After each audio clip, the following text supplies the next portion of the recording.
What is up, y'all? It is your money coach, Bernadette Joy, and today I am sharing a special cross-promotional episode with my friend Anthony at About That Wallet. I listened to this particular episode that he did with my friend and longtime client, Danielle, who is a psychotherapist and the founder of Hope Station. And we had a really poignant conversation about caretaking for your parents. I needed to listen to this episode myself as I have personally experienced challenges on both sides of my family, meaning my parents and my husband's parents, about difficult conversations financially and emotionally about what happens when your parents need help and you are trying to figure out your own life and bills. So if you are someone who feels the weight and responsibility of taking care of aging parents, or having those tough conversations, setting boundaries, thinking about your finances, and how to cope with the anxiety of it, please listen to this episode because you will get some great nuggets on how you can move forward. Thanks, Anthony and Danielle, for having this really important conversation. And if you want to learn more about both Anthony and Danielle, you can check out the links in the description below. See ya. And then now he just left a couple of weeks ago and it's quiet and I'm going through all of the things. But my parents, were actually pretty self-sufficient, right? But I definitely noticed like the changes in memory loss, right? And so them just naturally forgetting things or, my dad passed away a couple of years ago, but as he was, I don't want to say being forced to retire, but he was being forced to slow down. He was an accountant and he kept on working. He was like, the day I stop working is the day I leave. Like I'm working till the end, which we understood, but it was hard to watch because of the declines as well. Yeah. Right. And, for some of us, we're like trying to take the keys away from our parents because we don't want them to hurt themselves. It's a lot of moving pieces. Welcome everybody back to another exciting show of the About That Wallet podcast, where we help you build strong financial habits so that you can have the confidence in spending money, making money, and talking about money. But today, I have the awesome opportunity to bring on somebody who is going to be talking about the sandwich generation. And what do I mean by the sandwich generation? That is the aging population and generation of young adults that are struggling to achieve financial independence, and with the burdens and responsibilities of aging Americans are increasing. So nearly 47% of adults in their 40s and 50s has a parent that is age 65 and older. And they're also raising young children or financially supporting a grown child, 18 or older. And also they supporting their parents at the same time. So this is something that we're going to be diving into. And I do not want to hold it up any much further because we have an awesome psychotherapist who is the owner of the Hope Psychotherapy. And her name is Danielle Bure. How you doing today, Danielle? I'm good. Thanks for having me. So I know we just talked, like I just mentioned about the sandwich generation, but you've been in the game for quite a while. And you've also a psychotherapist that's licensed in Maryland, DC, Virginia, Massachusetts, North Carolina, Florida, and Georgia. Like, do you have to take like different tests to kind of get to all these different places, or they kind of like inherit it? Like, what's the deal with that? One test, lots of continuing education. That's what it means. Right. But yes. And you also specialize in like couples therapy as well as single individual therapy as well, correct? I do. Early in my career, I was trained with the Gottman Institute, which is a premier research institute for couples work. And I've just fallen in love with working with my couples. So I love it. Yeah. And what I want to bring you on is because a lot of us are aging up to our 40s, and people who are listening to this episode, actually to this whole show, are roughly around that 35 to 45 range. So some of these people are approaching 40, which is that, right at the top of the sandwich generation or the beginning parts of that sandwich generation. And we're going through a lot emotionally. What is something that we should kind of look into to kind of build a strong emotional relationship with ourselves? Yeah, well, it is a rough time, and it's a time that not a lot of us are talking about openly, right? I love the coined term sandwich generation, but owning it is really much more difficult than it would seem. You kind of, when you're approaching it, you feel like you're the only one going through it, right? So a lot of us talk about empty nesting, Mm. right? And that's obvious because our lives are revolved around our children. And then, we lose that, and it takes a lot of time and energy to kind of get caught up. But at the same time, for most of us, we're noticing like we're going home to visit our parents and we're like, something's off, Yeah. right? Or my mom keeps repeating the same stories, or it's the little things that we kind of notice are off. And before we know it, we're full blown trying to also take care of them while we're trying to launch our children. So it's a lot. It's a very heavy time. Yeah. Because, we talked offline and you were talking about like you finally not got rid of them, but they graduated out of the nest. Uh, Yes. but also, how are you dealing with like your parents during that time frame? Were you taking care of them? Were they living with you? How did that Yeah. conversation happen? No, my parents are never lived with me. They're in Florida and I'm up north, but um, it as so like we said, like I have three kids and they're now 25, 23, and 19. Mm. But since my 25-year-old was about 17, right, it started becoming real that like my household was going to shift. Mm. Right. And we sent her off to college, and indeed it did shift because now I only have two at home. And then I have another one that, is grown, not grown, like off in the middle of Maine somewhere, like doing her Mm. thing. And so it's a shift. And then 2 to 3 years later, I had another shift where now I have only one child at home. Um, and then now he just left a couple of weeks ago, and it's quiet, and I'm going through all of the things. But my parents, um, who were actually pretty self-sufficient, right? But I definitely noticed like the changes in memory loss, Mm. right? And so them just naturally forgetting things, or my dad passed away a couple of years ago, but as he was um I don't want to say being forced to retire, but he was being forced to slow down. He was Yeah. an accountant, and he kept on working. He was like, the day I stop working is the day I leave. Like, I'm working till the end, which we understood, but it was hard to watch because of the declines as well, Yeah. right? And for some of us, we're like trying to take the keys away from our parents because we don't want them to hurt themselves. It's it's a lot of moving pieces, and so much. I think this is the hardest part, is that so much we can't control, right? We've We just want to got be to controlled. be flexible. Because we always want to control not just the situation, but also to make sure that our parents are doing okay. Yeah, Yeah. yeah.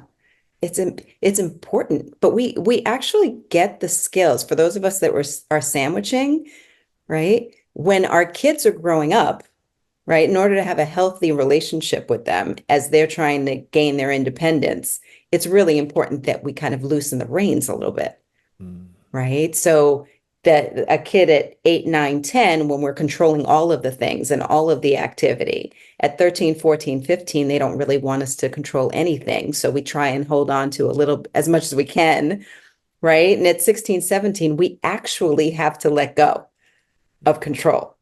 Otherwise, they won't launch. Like, it's inevitable. We have to let go. And you kind of practice that with your parents as well, right? They actually have the independence. They like raised you, so It's they like a know how to do reverse. it, right? Yeah. Yeah. Right? And then suddenly you're trying to control what they do, where they go, what they're able to do, and they're resisting. It's kind of like those horrible teenage years when you're raising your kids. It mirrors it completely. So if if we're able to heal the wounds with our parents and all the layers that come with those, and really see them as somebody who is losing agency instead of gaining agency, right? And have that empathy for them. It's so much easier said than done. Yes. Right? It's really hard to do that, but with patience and love, like that's what you have to hold on to, as opposed to holding on to the sense of like control. Say on the emotional side of the house, because for some people who are married and they are in this transition where they have the father and mother-in-law on both sides, and say which set is older. And do you guys have that conversation as a married couple to say like, hey, if my mom or dad are going through this process, what do we do? Do we have them move in with us, or do we have them go into a home, or do we buy a what they call them, a AUD, like a development in the back of the house, so that they can just stay in? You know, Right. has those conversations come up in your practice, and like how did they manage, or what guidance would you give somebody? Yeah. Oh, of course they've come up, but I think some of it is an understanding of the value of family, like in your immediate family. Like, how do we value family members, right? And having the talks about like what if this happens, because we have no idea how our parents are actually going to age, Yeah. right? Whether they're going to have all of their, their wits about them or they're not, like whether physically, whether they're going to decline or not, we don't know. There's so much unknown, which comes with so much anxiety. So from a couple's perspective, right, it's about leaning on each other and being transparent and talking. I can't emphasize the importance of a support system when you're going through this, and a partner is the best form of a healthy support system, because you're kind of experiencing the same stuff. But yeah, I mean, you can do, the earlier you start talking about it, the better. Okay. Right? So like when they dating, or like when they engage? Well, I think in any healthy relationship, family is a factor. Gotcha. Right? So you're constantly talking about family and the role that family plays in your life, and how you want family to show up for you in your life as a couple. So even when you're dating or engaged or getting married, family is something that you deal with on a regular basis. Okay. Right. And so a lot of it depends also on how your parents, for example, show up for you as you're growing your family, and how as you're getting older, and how connected they are. But at the end of the day, even when they start the decline, whether you're super close or you're even estranged, they're still your parents. You still hold some sense of responsibility to help them through their journey. Okay. Because I'm thinking of how it also, like a lot of people say, you know what, you're just getting in the home. I'm not going to deal with this. I'm putting you up in the home no matter what. That's real. This is, I can't take it, you know? Yes. Yes. And then the other siblings, if you have any, how does that work? Yeah. Right. A lot of time that causes strain in a family. Like I have a client whose siblings just aren't showing up. They're just depending on her to do all the things, which is really, it's tough from her perspective, right? And everything that she's got to handle and lead. But it's also like, okay, once this journey is over with her parents, it also then has a long-term effect on the relationships with the siblings. Yeah. Right? Because there's some resentment there. So it's and an then emotional time. And then wait till the will comes out. I'm like, Facts, for real. Yes. Because I had a client, not a client, I had a guest on the show who was going through that process in the estate planning, and the parent did not relay the information to all the children, only to two of the three. So when time happens, it's like that third one was like, well, I want I want a cut too, because even though I'm the child, they weren't part of the process of helping out the parent and stuff like that. So it's like those type of conversations, like how do you still emotionally show up for the rest of your family, like during that process, or we just set like boundaries, like healthy boundaries? How can we set those? Yeah. Yeah. I mean, healthy boundaries are, oh, boundary setting, I think for most humans is hard, right? Because sometimes there comes like it's associated with guilt. Like, can I really ask for what I need? Answer is always yes. You can always ask for what you need. But there's some guilt that comes along with that sometimes. But it's really important that everybody knows how to treat one another and what you expect and what you need. And that's all boundary setting is really like training or treating, telling people how you want to be treated. Um, but you talked earlier about decisions, like do we put mom or dad in a home? Do we have them move in with one of us? Like those are big decisions to make and life altering decisions to make, right? So it's important that the communication is open and honest and transparent between those making those kinds of decisions, right? Without criticism, without anybody getting defensive. Like, and those are the healthy communication tips that are so important to get you through these tougher conversations. Yeah. And with especially in the Black community, I mean, we don't talk about mental health enough. So, what is it that you think we can kind of start doing to kind of open up that communication? Well, I think the one thing is to be honest and transparent about the way you're feeling, right? And I talk about feelings in my practice a lot. All my clients know. They're like, oh, here she goes again with these feelings. The feelings are really important, right? We all feel something all the time, right? Whether you know what word to associate with that feeling is a skill and a skill to be practiced, right? There's something that, your whole audience can look for online. It's either called the feelings wheel or the emotions wheel, but it's just at feeling adjectives that we can use to tell other people how we feel, right? Just implementing that, like letting people know how you feel, like instead of how are you, I'm good. Like Right. that tells nothing. That tells us nothing. So to say like today I'm feeling lonely. Right now I'm a little frustrated, right? And Yeah. the conversation that just doing that opens up, connects us to people in a different way than just like the surface level connection, right? But when we're 1 years old, 2 years old, everybody celebrates first words, right? First sentence, right? But nobody actually celebrates or encourages young people to use feeling words. How are you feeling? Right? It doesn't always have to be bad. There are a whole bunch of adjectives that are good feelings too. But Yeah, I'm that's how looking. you connect with other people. Yeah, because I'm looking at this feeling wheel. I'm like, should I just walk around with a feeling wheel in my pocket? Be For like, real. wow, like, Bam. great. Yes, I'm yes. I'm feeling a I little tell sleepy, right? people, I know.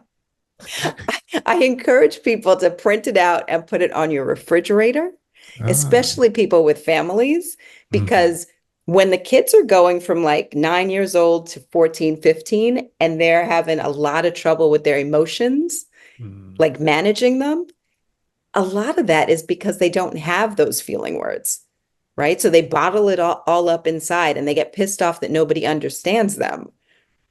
That's partially because they're not communicating how they feel, right? And then we Yeah, grow up to be these adults who can't communicate the way we feel. So we especially also show then, up as right, like angry or whatever, right? right, right. It's the feelings wheel is it unlocks so much potential to connect with other human beings, whether it's your kids, your parents, or even your friends. I like that because it's reminding me of Maslow's hierarchy of needs of like, do we need to make sure we communicate? And the third tier is the love and belonging. Like, are we Yes. really communicating so that we can feel loved and belong? So, Yeah. for those of you who are new to the show, I used to be a teacher for elementary students. So, Oh, this was part of the process. love it. Love it. I'm here for it. um, okay, so can you? I know before we go further on, but I do want to at least bring up the difference. I'm sure people are wondering, like, well, what's the difference between a psychotherapist and a psychologist? Can you kind of go a little bit detail about what the difference is? Yeah.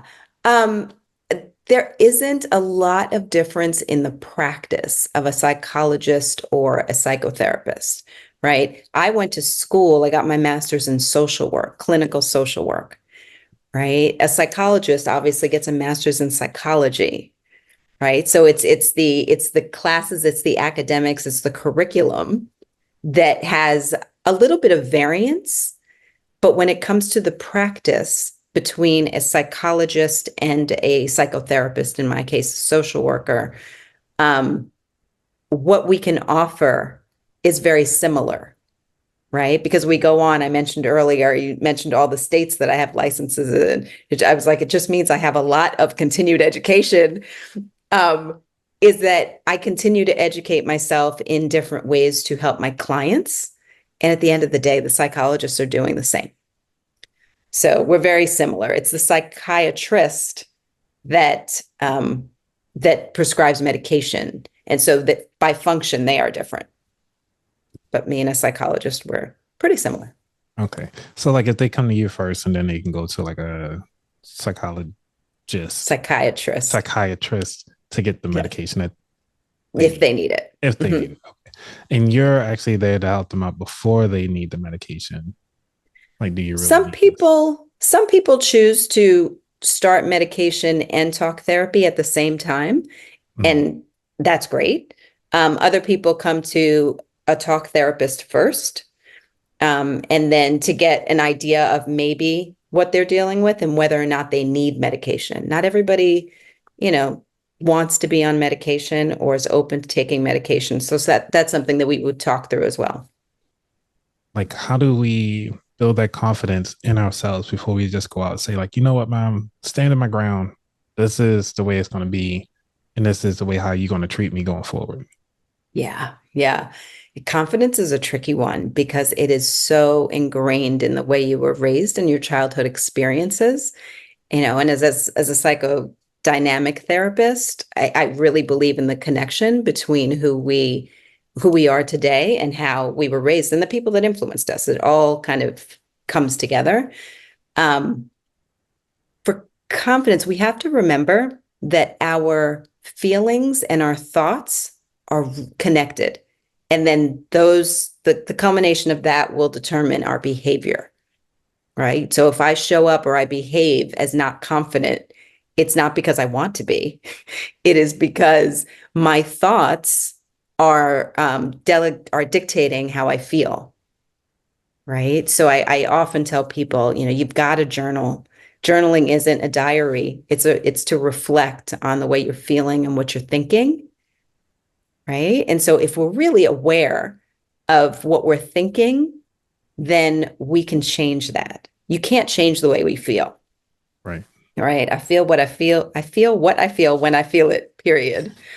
But I can change the way I'm thinking. So if I'm thinking, let's say I walk into a party and I'm feeling insecure, right? Yeah. It's probably because I'm thinking something negative about either the way I look or maybe the confidence I have in the way I interact with other people. Maybe I'm shy, right? And so I'm walking into the party already thinking I'm shy and the stress is like terrible, right? Of course, I'm not going to come off as confident. Right.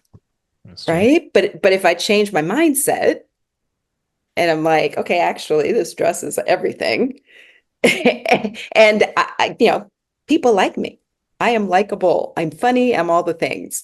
Right. Then I'm walking in holding my head high and I'm going to look more confident.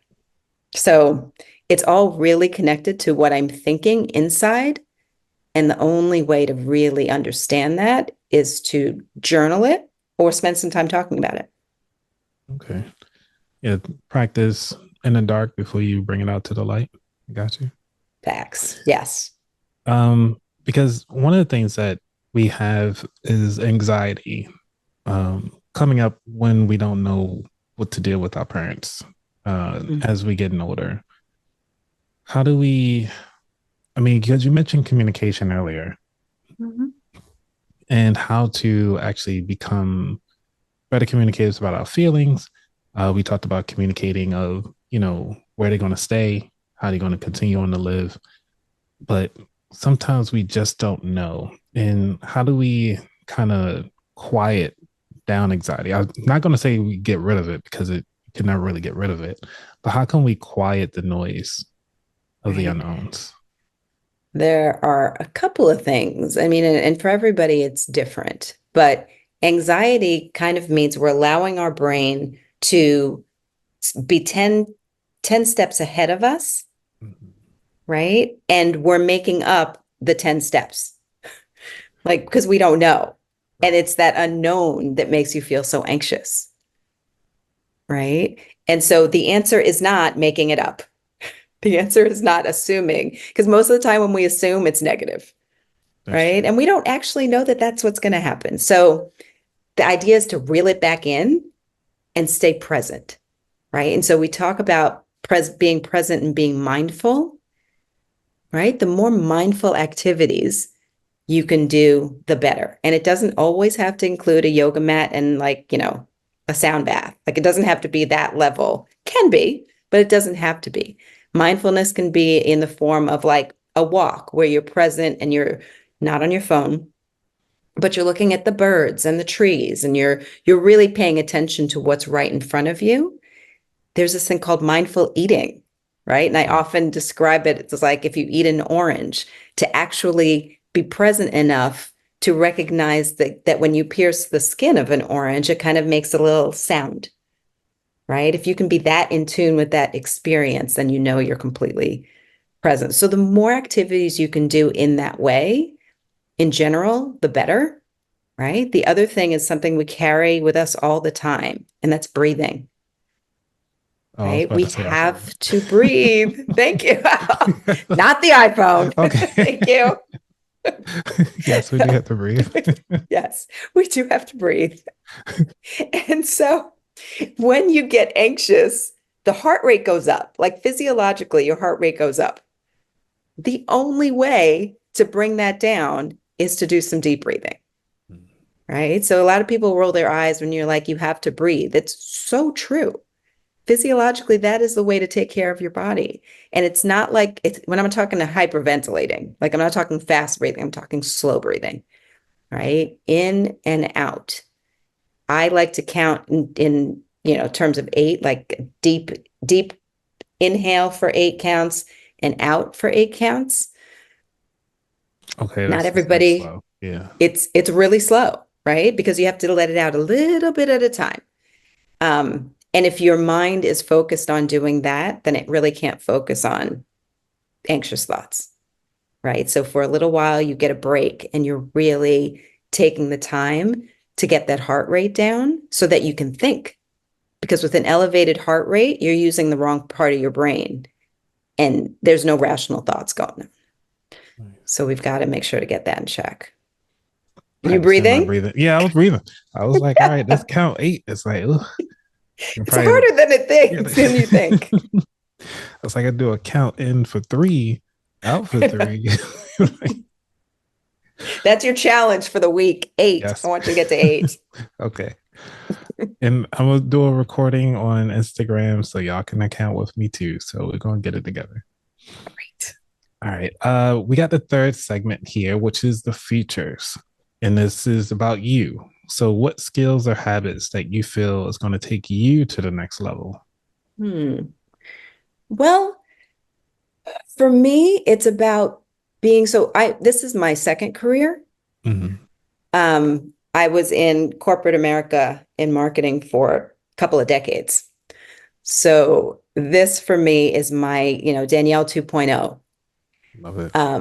So my version of success, if you will, looks a little bit different, and it looks a lot more like personal joy, right? So I focus a lot on the things that bring me joy, even when I'm looking at like my own personal finances, right? Of course, you're going to have,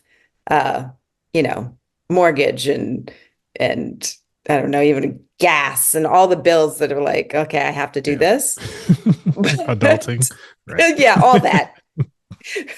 But there's this like notion of like, I also need to be happy. So even in my personal budget, I make sure there are line items of me doing things that bring me joy, right? Because if I'm fulfilled and joyful, then I can actually give my clients what they need, right? If I'm drained, then I can't do that. So it's about self-care, really, at the end of the day, for me, and making sure that my priorities line up with my actions. Okay. I like that for you, because that's something that a lot of people do forget to do, and which is self-care. Because like you said, you're now rediscovering yourself since everybody is out. It's like, yes, what gone. What does Yes. Danielle want to do? Like, do I want to go, party it up, stay out to 9 o'clock? Yeah. And it's a balance, right? Because there were things that I liked to do when I was in my 20s before I started having kids. And I'm like, I don't really want to do many of those things anymore. Going to the club is not the answer. So now I've got to venture out and try new things. But, I just started boxing. What? Okay. I know. How's that going? Watch out. I love it. I love it. It's such a release. And you have no choice but to be present because you're like literally punching. Right. It's perfect. Do you put like a target up there, like somebody's face, and be like, you know what? In my head, absolutely. Okay. Nice. I'm not going to tell you. I know. Hey, okay. What makes you happy that day? Yeah, exactly. Personal boxing is personal. Right. Exactly. Is there anything that you want to leave the audience before we dive into the final 4 questions? Yeah, I do. So when it comes to this taking care of aging parents, I think there are 4 things that I want everybody to remember. And, my practice is called Hope Psychotherapy. And I've kind of lived with this foundation of hope. So, of course, I want you to remember it from the acronym HOPE. And the H stands for healing wounds. Right. So when it comes to relationships with our parents, sometimes they can be layered and complicated. Right. Yeah. And so it's about having those very honest but open conversations with our parents to heal some of those wounds the way we need them to be healed without criticism or defensiveness. Just honest, transparent conversations. Right. It goes a long way. And at their older age, they may be more open to hearing what we actually have to say. So that's the H. The O is for open communication. And I can't stress this more, both with our parents, but also with our friends and family, right? We've got to start talking about this stuff more. It's part of our journey, right? The P stands for preparedness. Once you start getting that feeling or those thoughts, whether it's with our kids and they're like getting into high school and we're starting to think, oh, like they're about to leave. What are the 102 things I need to teach them before they go? Like once you start getting that feeling, it is time to really start focusing on the journey. But with our parents, it's about being prepared. So financially, there are costs that come with taking care of aging parents that we've got a budget for, but it's also having those conversations with our parents about what their needs are and what their hopes are for their last days. So it's a lot of that. And that needs to happen as soon as you start getting that ick feeling of like something's changing with my mom or my dad. Yeah. And the E is for that emotional acceptance, right? To really, because I posted something the other day that talked about like when we have infants and we're exhausted, right? We know that it's going to get better, and that's growth. That means our kids are growing and they're becoming more independent rather, and everything is good. When we are dealing with the exhaustion that comes with taking care of our parents, what we know is coming is loss. Yeah. And with loss comes grief, and that's hard, right? But we've got to feel what we feel when we feel it, right? You can't just dismiss those feelings. You really got to lean into them and accept them for what they are, and journal. So those are my 4. Those are my 4 tips, if you will. Love it. Yeah, definitely have to make sure that we bring this up in ourselves in our daily communication with everybody. I think that's great. Thank you. Are you ready for the final 4 questions? Absolutely. All righty.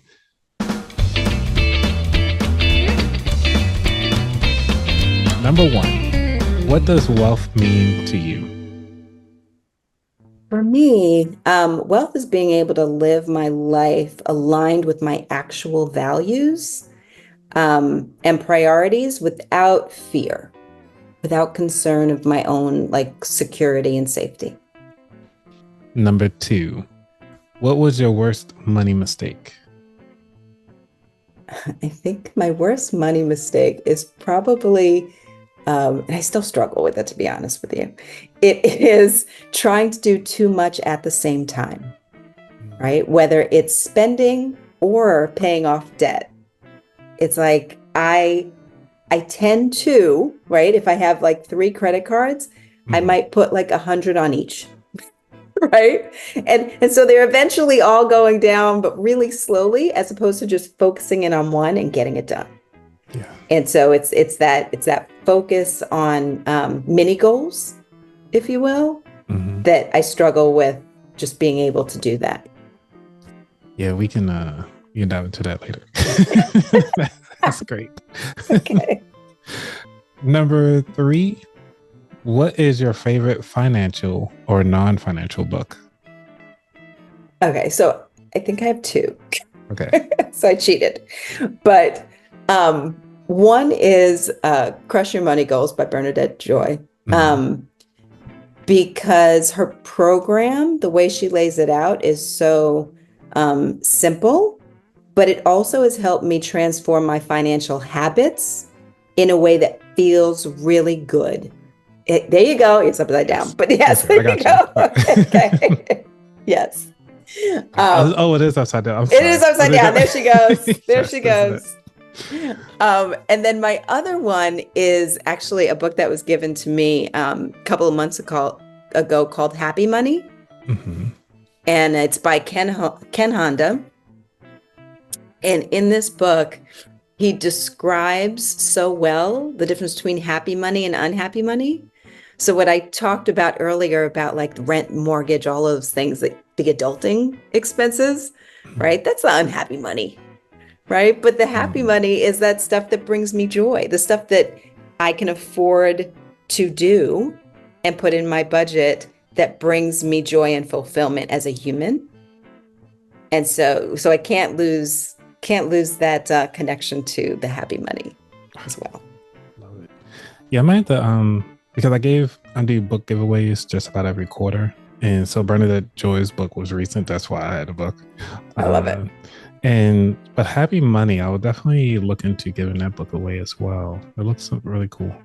Yeah. Cool. Good. All right, number 4. What is your favorite dish to make?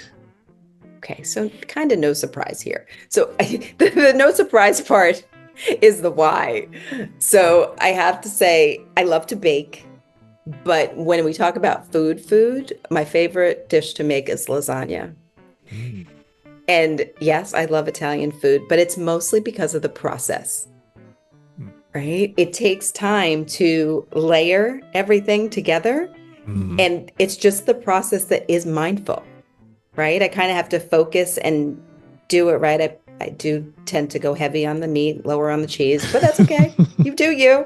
Right. But I enjoy the process, which is probably why I enjoy baking too. It's the measuring and the putting together. Awesome.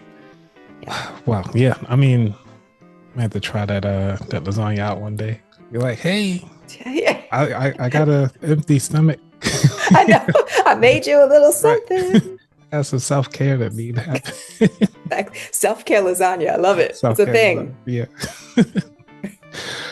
The last question of the show, which is, where can we find out more about you?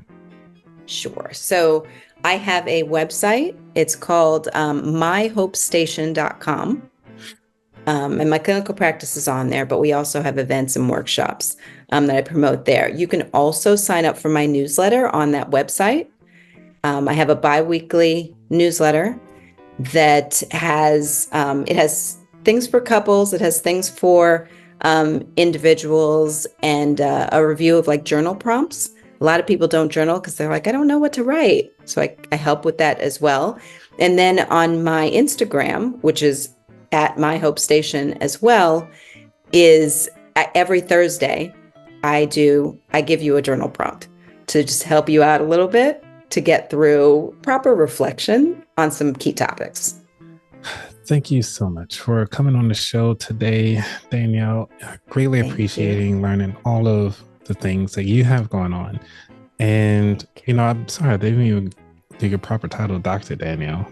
That's okay. And, I appreciate everything that you're doing for not just for your clients, but also for the community, and continuously bringing on new ways to kind of help us build confidence, not just our money, but beyond in our self-care. So I just want to say thank you. Thank you. And this for the audience, for you guys who are listening, if you got anything wonderful out of this particular episode, please make sure you go ahead on and like, subscribe, share on all of your social media platforms. And if you're brand new to the show, again, I just want to say thank you, and go ahead on and subscribe. And you can also subscribe to my newsletter at aboutthatwallet.com/newsletter. All right, everybody, we out.